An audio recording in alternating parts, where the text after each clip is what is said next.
So moving forward into the clinical management with this case here, so we agree that at least on paper it's a high risk, although there are a lot of pieces we don't know. No one has this information. How would you treat this patient? Would it be different from the first patient where we did not confirm high risk? How would you treat this patient, Alpha? Yeah, so this is a case where I would use daratumumab with RVD, mostly because I'm worried about this patient progressing very early during therapy or having a very short-lived response. And this is the kind of patient that I want to make sure that I can get to transplant and onto maintenance therapy. And I think daratumumab adds some assurance that you can do that with such aggressive biology. Ajay? Agree, and with just the caveat that if the patient didn't tolerate bortezomib, I would have very low threshold for switching to carfilzomib. So you would not switch right away? No. Nina? I would probably give this person KRD and do 6 cycles, transplant, KRD consolidation, modified maintenance, sort of a long-term treatment. And not saying that that's better than Dara-VRD, but that's probably what I would do in this situation. In my practice, I would probably use the KRD regimen. That's what we have a lot of experience with. I would give 6 cycles. I would collect stem cells. And even if the patient was MRD negative, I would have this conversation with the patient. And if the patient strongly said, I'm not going to do it, obviously the patient would have the last word. But I would probably recommend to consider doing a transplant here with our program. And what about the maintenance then? What would you do then? Well, if I could just clarify, I'm curious, what doses of carfilzomib are you using? And you also alluded to the Dara KRD, so can you speak to the use or not with Dara with the KRD? So because that's not an NCCN guideline approved regimen, I didn't bring that up. But if the trial was open, I would offer the patient obviously to go on the trial. And in that setting, we would do the 56 milligram per meter square once a week with Dara and lenalidomide. And if you could get that approved, I definitely give it to this patient. Yeah. It looks fantastic. We have treated close to 80 patients, and it's a very, very well-tolerated therapy and also very convenient. It's only once a week. Yeah. And I think when Dara becoming subcutaneous, hopefully in 2020, it's not a bad deal with fantastic results and very limited toxicity. So that's something I definitely would do. And what dose schedule? But the standard of care right now, I would use the NCCN guideline. So I would use the 36 milligram per meter square twice a week. But you could also, with the updated NCCN guideline, use 56 once a week. So you give 20 the first week and then 56 once a week. That is in the new NCCN guideline. That's what we're doing. 20 and then 56 for KRD. Based on other data that's been presented, and now that we have enough experience, and I find it's very well tolerated and very effective as well. And I'm interested to hear, Ola, since you would have taken this patient, done 6 cycles, had the conversation about transplant.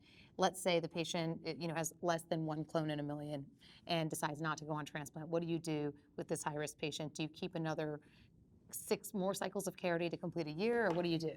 So if the patient came to our center, got 6 cycles of KOD Dara, if that was approved, or got KOD without Dara for 6 cycles, we did a bone marrow biopsy, collected the stem cells, we counseled the patient towards transplant. The patient said, I'm not going to do it. And our MRD tests show MRD positive. I would say to the patient, I don't feel comfortable going right to maintenance. So if you're opting out from transplant, I would like to propose additional cycles of KOD. Obviously, there is no literature here. So I would probably say, let's do 2 more cycles and then do a new bone marrow biopsy and decide. That probably would be my default from our experience. Okay. How would you do it? Yeah, I think that's hard because you could give, endless cycles of KRD, but eventually it gets really hard on the patient. You have to do every other week carfilzomib, and the len gets a little bit tough. And every couple cycles, you're decreasing something. So I guess I would probably go on the 8, maybe more than 8 cycles, but then modify after that to every other week carfilzomib, which is not necessarily an NCCN dose, but something that is more tolerable for long term for these patients. What about supportive care? So we still give bisphosphonates as the standard of care. We have rank ligand inhibitors also in the guideline. What is your standard of care, Nina? I am still a bisphosphonate person. I know there are some issues with renal insufficiency, although that's modifiable.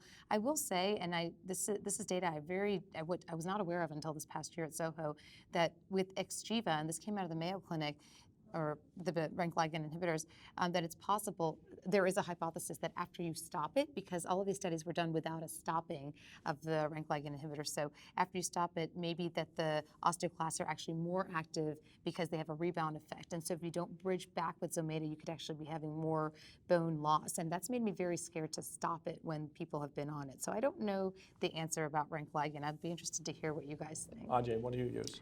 I think for patients with renal failure, I use denosumab.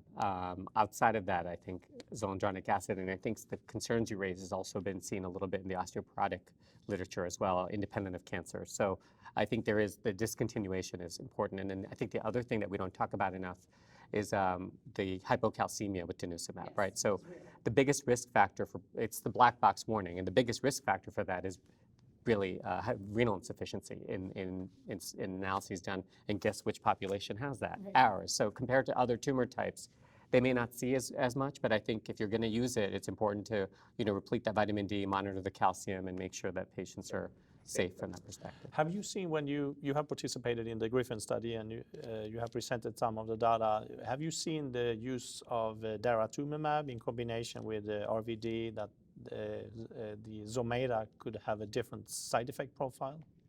We have not seen that. We didn't see that either. So we have had a couple of patients we have treated with the 4 drugs with the Kyprolis backbone, so KOD, DARA. Zometa has been the biggest side effect. Yeah, some people just do not like it. Yeah, They absolutely. say the other drugs are nothing, but Yeah. that drug, I don't want that. And is So it the fevers and the flu-like syndrome? all those or things? bone They said pain? this is the worst experience with they're the whole like, "I don't wanna treatment. take All the anything." others are nothing. That's interesting. So what type of bone strengthening approach would you use? So in this patient who had a creatinine of 2 at presentation, I would use denosumab. But in recognition of the side effect issues that you mentioned, once the patient has had a response, I tend to back off to every 3-month denosumab instead of continuing monthly indefinitely. So use it monthly at first. In patients with normal renal function, though, I still use zoledronic acid. And go ahead. No, I was just going to say, just this renal issue, the trial that compared the two, the limitation of creatinine was 2. There were people that did okay and maybe better, less renal toxicity for patients getting denosumab, but those were people that weren't at the end stage renal, so it's a very limited patient population that you can say, okay, for sure, these people should get denosumab. So I worry that, that's But I think there's a difference between the eligibility and the toxicity, right? So there may not have been a lot of severe renal failure patients, but we know that ATN is a side effect of zoledronic acid, Yes. which is not seen with denosumab. And the question is, do you want to take that chance? In somebody who's worked so hard to reduce those light chains and get that kidney, I want to protect those So kidneys I with agree. everything. I think it's right? basically safe to give zoledronic acid to patients with renal insufficiency, but you are running a risk of rare events that can be bad in somebody with compromised function. So